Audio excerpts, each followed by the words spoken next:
ligo na pakigtambayayong para sa kahimsog ng tanan Surigao nun.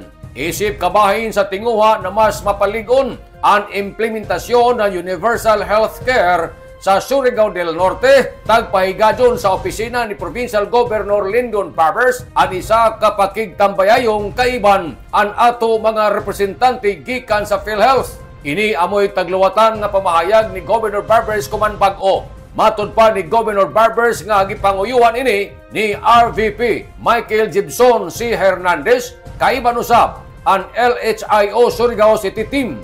Laong nida para hisgutan ang PhilHealth Claim Reconciliation sanan ang paghugot sa yaman ng kalusugan program kon yakap nga inisyatibo ini na makatabang sa mas epesyente na delivery sa serbisyong medikal para sa tibuok lalawigan. Dugang pamahayag ni Governor Barbers laong nida, salamat gajud karajaw PhilHealth sa padadyo nidyo na kooperasyon sa lalawigan. Andam siya alang sa pagtinabangay para sa dugang pagpauswag ng kaimsog ng tanan nga mga Surigaonon.